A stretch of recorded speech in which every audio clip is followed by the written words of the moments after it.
Several days later. What's up, Teep Nation? We're back here with another video. I had to take a break after Bilal became champion. I crying every night, going to bed in tears. My mind was broken. I couldn't believe it. I was waiting to wake up from the nightmare. But now we're here. I'm back. I'm over it. We all know Shavkat Rakhmonov is coming for that belt.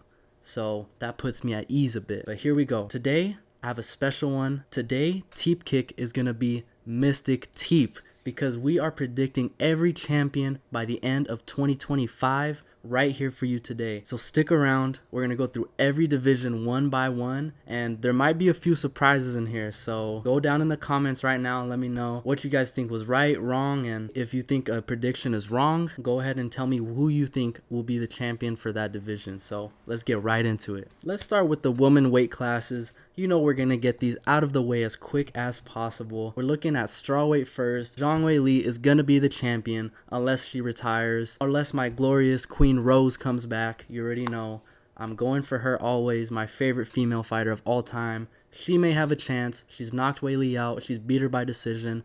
She may be over the hill now without Trevor Whitman and only having Pat Barry in her corner. I don't know, but let's just say Zhang Weili is champion by the end of 2025. Moving on. Women's flyweight. I'm stuck here. I'm going to try not to be biased and say Rose, but I think Valentina gets her belt back. I am the smartest man alive!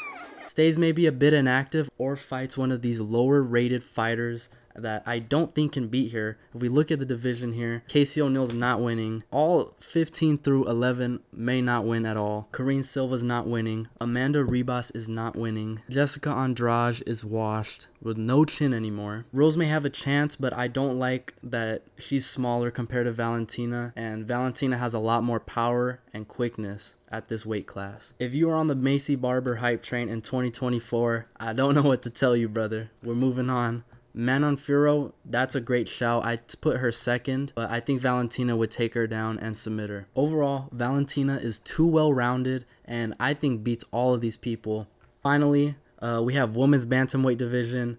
Yeah, we're not doing that one.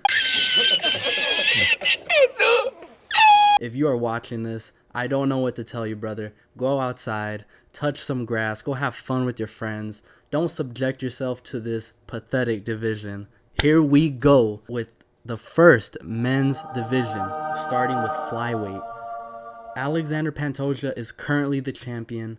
I think he lost to Steve Erceg in my opinion, but the judges gave it to him.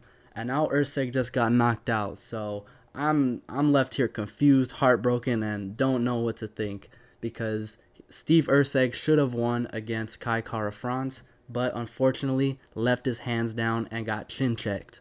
Manel Kape is a great upcoming fighter that I think if he makes weight and makes it to the fight could possibly challenge Pantoja, but at the end of the day I think he gets destroyed. Pantoja's wrestling is just too good for Manel Kape. Tatsuro Taira is another great fighter with great wrestling, but I just don't think he has the stand-up yet to challenge for the championship. Brandon Moreno, in my opinion, is washed. One of my favorite times in the UFC was when him and Figgy were going back and forth. What a great 4 fights we had between those two guys. Brandon Royval is so inconsistent that I can't see him becoming a champion, and he's already lost to Pantoja, I'm pretty sure. Amir Albazi is a great up-and-coming fighter, and I'd love to see him challenge for the belt sometimes, but at the end of 2025, I'm going to say it's either Erceg or Pantoja, and I have faith in Steve Erceg to come back and correct his mistakes and become champion. Next, we have bantamweight with Sean O'Malley as the current champion.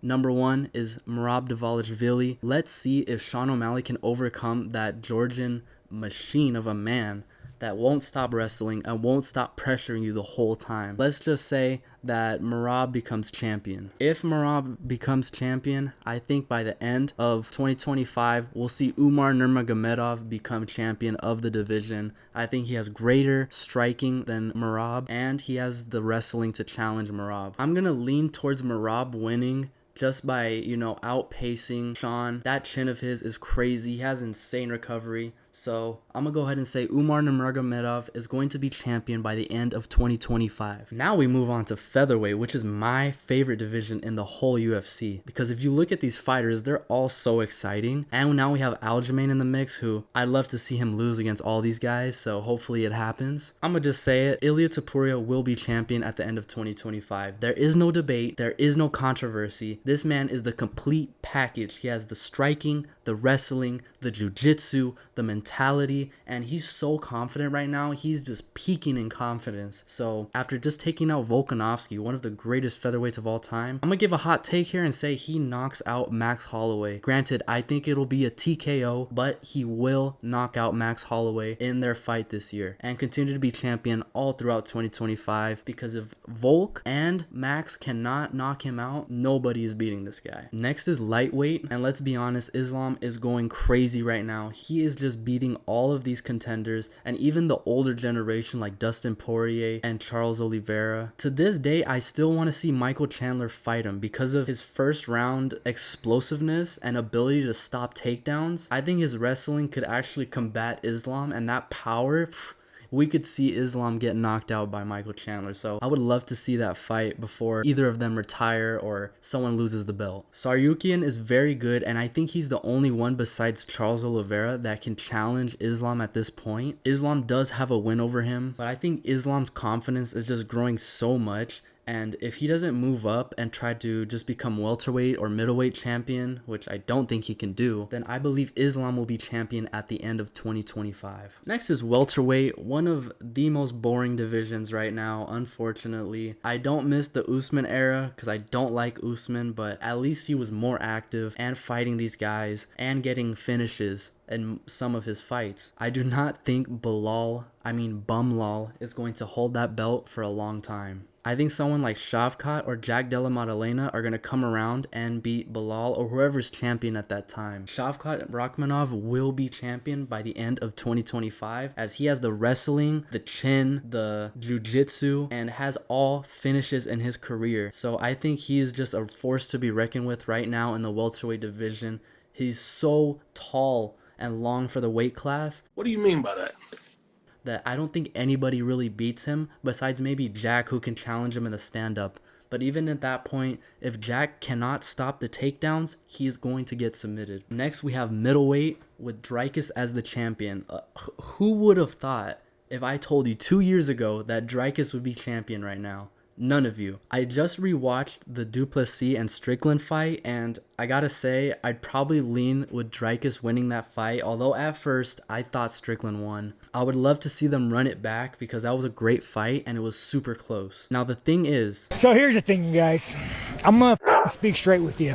I think Whitaker can beat Dricus right now. If Whitaker is locked in, training hard, and goes against Dricus again, I really do think that he can become champion. But he has a tough test in Khamzat Chimaev. So I think the title at the end of 2025 really depends on who wins between Robert Whitaker and Khamzat Chimaev. If Khamzat goes out there and sparks Whitaker, then I think he could definitely have a chance against Dricus. I really think that he could challenge Khamzat, and now that I think about it, I'd really love to see that fight. But I do think Whitaker is going to beat Khamzat and challenge Dricus for the championship. This is a little bit of bias because I love Bobby Knuckles, but I think he's going to be the champion by the end of 2025. Light heavyweight is interesting because everyone wants to see Alex go up to heavyweight and get that triple crown. But I don't know if it's going to happen because we have my GOAT, John Jones, kind of holding that division up right now. I think he's going to beat Khalil Roundtree pretty easily and show that there's levels to this. So I think Alex will be champion by the end of 2025, and as time goes on, I think he even beats Ankalaev, which would be his next logical challenger after Khalil Roundtree. So I'm gonna go ahead and say that Alex Pereira will be champion of light heavyweight by the end of 2025. Last but not least, we have heavyweight with John Jones as the champion right now. My GOAT. Come on now. But I will be honest, I think Tom Aspinall is the true champion of this division right now. He would probably beat Jones, as much as it hurts me to say.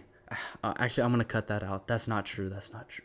I think John Jones beats Stipe and retires right after he beats him. Then we see Tom Aspinall challenge any of these guys for the heavyweight championship of the world. I'd love for that fight to be Cyril Gane against Tom Aspinall, as I want to see them strike. But like we saw in the John Jones fight, I don't know if Cyril Gane has the wrestling to compete with Tom Aspinall or the power. So my pick for the heavyweight champion by the end of 2025 is going to be Tom Aspinall. And that's it, folks. Thank you for watching. Let me know in the comments, did I get it right? Come back to this video in a year and come see Mystic Teep's picks that are obviously all going to be right by the end of 2025. Don't forget to let me know your thoughts in the comments below, and let me know if there's any other videos that you guys want me to make. So if you guys do want to put money, I recommend putting your whole house and life savings on these picks because they are 100% accurate and going to happen, guys. I'll see you at the end of 2025.